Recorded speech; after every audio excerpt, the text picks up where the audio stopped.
Hello, everybody, and welcome to the whatever installment we're on. I sort of forget the number of the TLN podcast. Today, we're going to be talking about expectations. Now, that's a pretty broad topic, so I'm going to let the group sort of launch into what type of expectations teens and they sort of face, and maybe even talk about what's good and bad about expectations.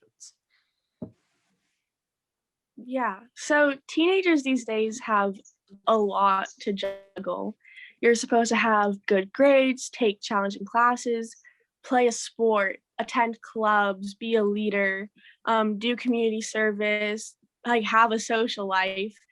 And, and get enough sleep. And that's really difficult and basically impossible to juggle. So I think that there are a lot of expectations put on us that are just simply unreasonable.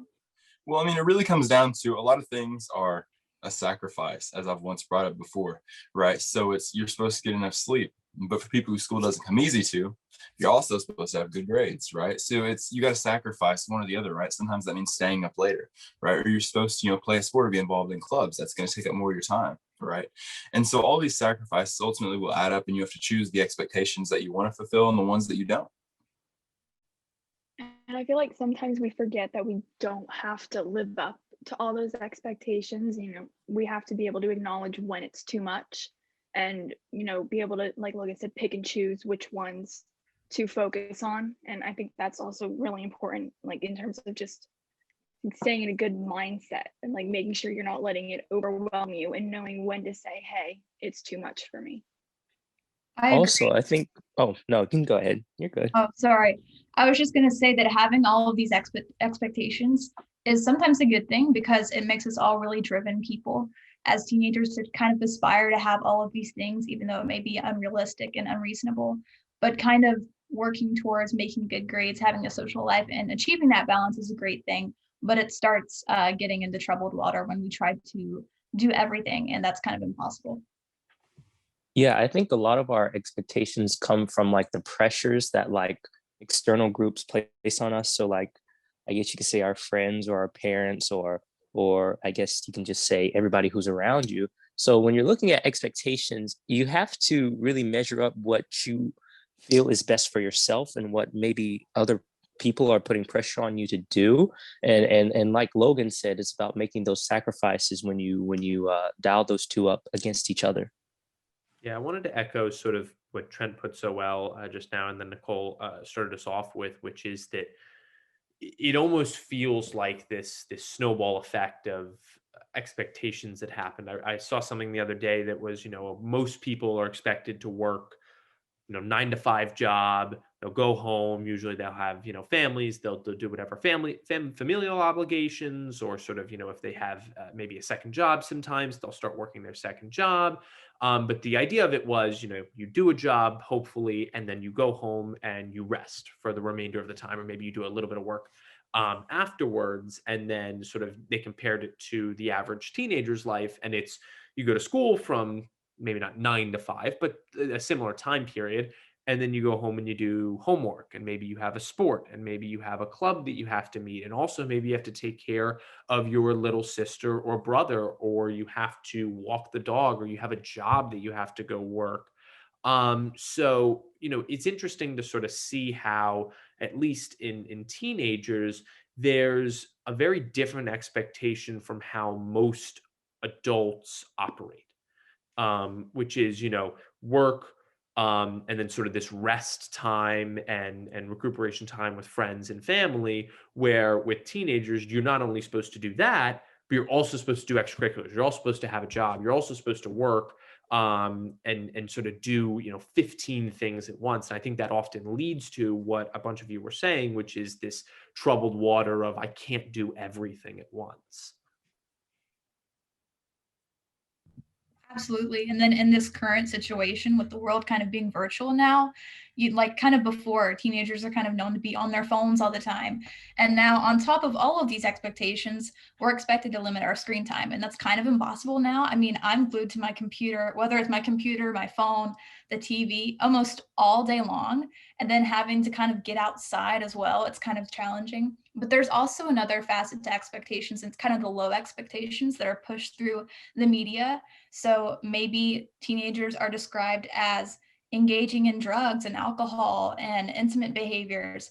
And that kind of puts a stereotype on teenagers, and we're kind of judged with prejudice before going into the workplace. So maybe you have your part-time job as part of your many expectations as a teenager, and people are less likely to take you seriously because of those low expectations that are already in place. That's very true. But I mean, there's also the flip side of it. You know, there's the flip side of if you're exceeding those expectations in every area, which doesn't happen, you know, for many people in many different cases. But if you happen to exceed those expectations, the amount of respect that you get from adults, the amount of respect that you would get in the workplace, right? I've seen that happen to a few people where they've done some really big, some really cool things in life, maintained the grades, been phenomenal athletes, just had the whole package together, right? Or at least what it looks like, the whole package. So that goes both ways, but I can definitely agree with you with the lack of, if you're not fulfilling those expectations, what's the right word? I can't think of the word. Goodness. The stereotype that we placed on you. There you go. Hmm. Yeah, my club that I'm in and that I lead, we attended a meeting with a bunch of adults the other day, and we went in and we realized that, well, the adults were trying to tell us what to do, and we realized that we are better at organizing than they are, and that was really difficult because of the expectation that, like, you know, teenagers are supposed to like listen to adults and do what they say because they know more and are better, I guess. But then we have to somehow go around that and like help them out without trying to like be rude. And so that's really difficult, like trying to like get around those stereotypes.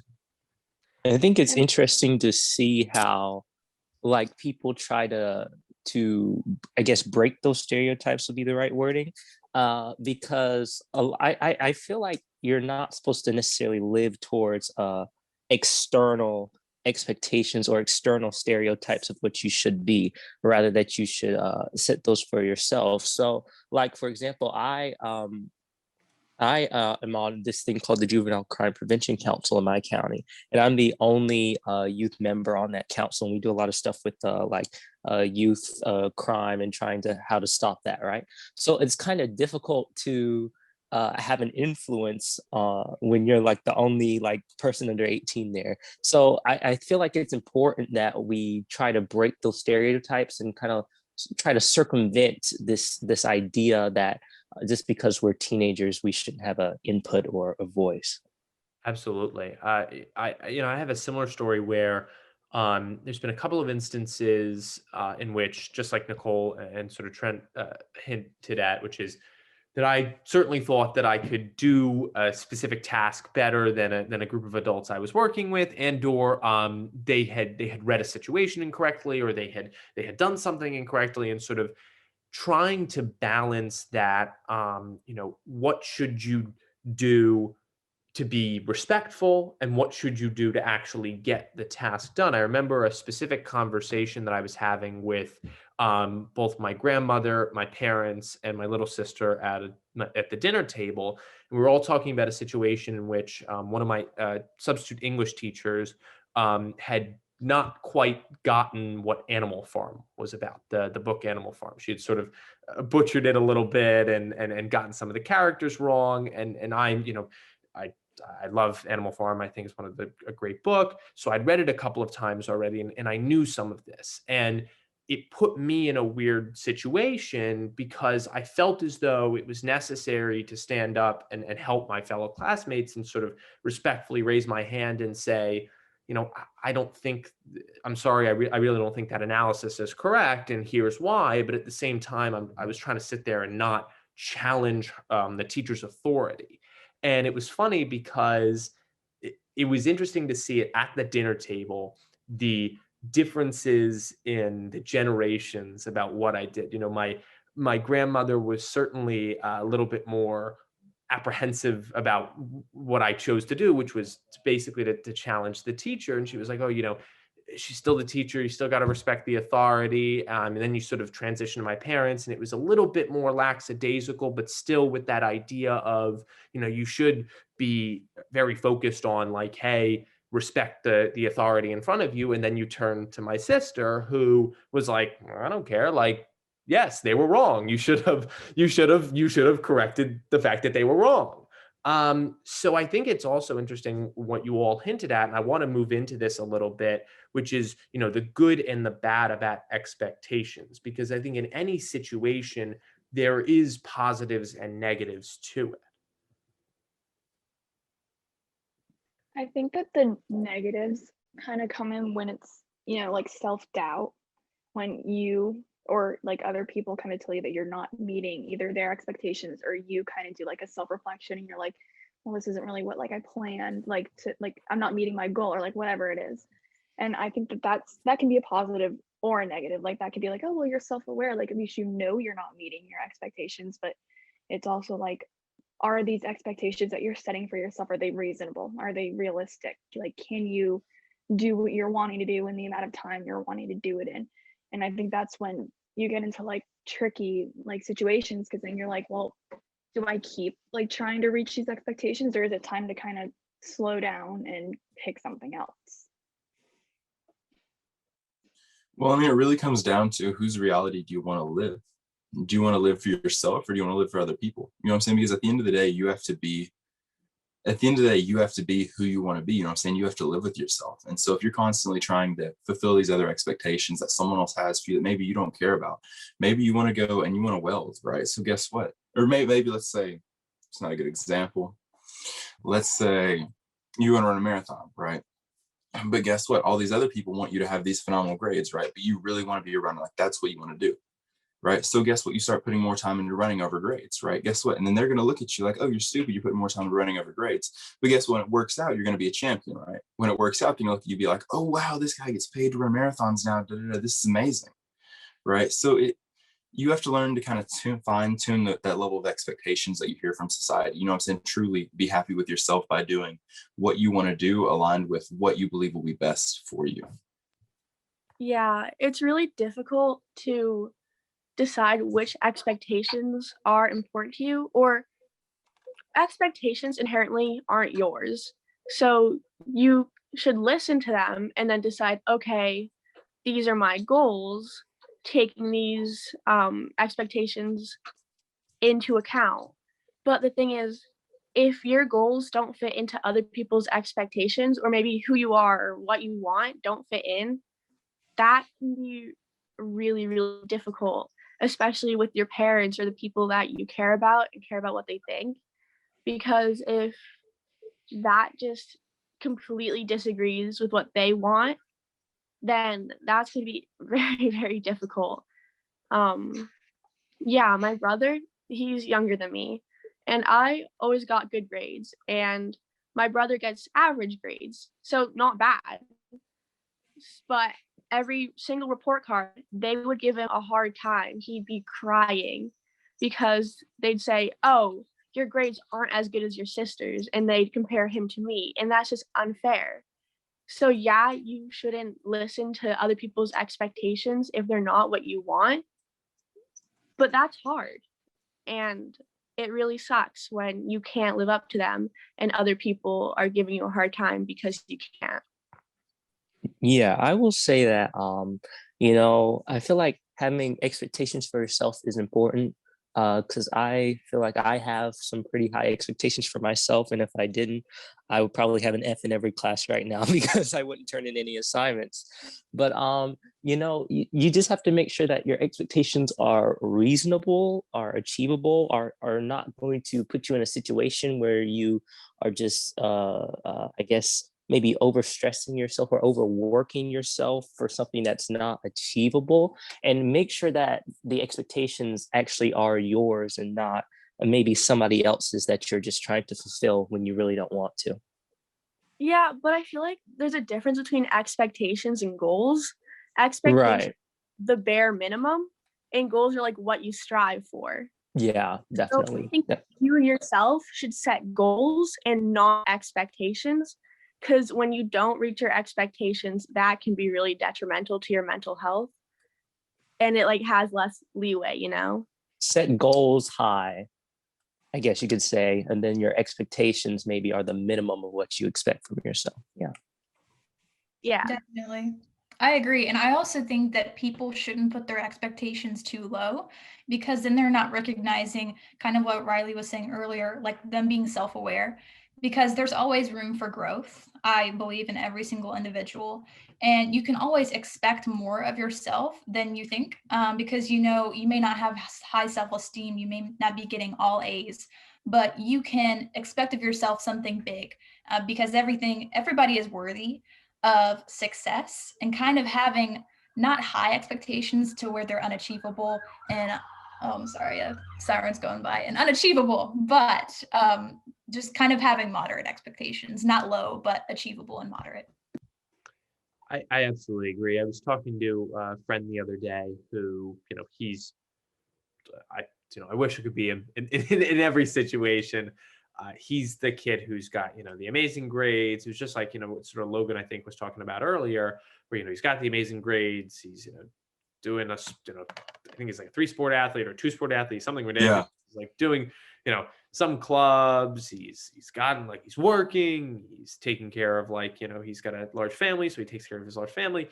And, I was talking to him the other day, and he was just beating himself up over the fact that another kid ended up like doing this really cool, I think it was an internship program, and he was beating himself up, not that the other kid, did the internship program, but that he didn't do it as well.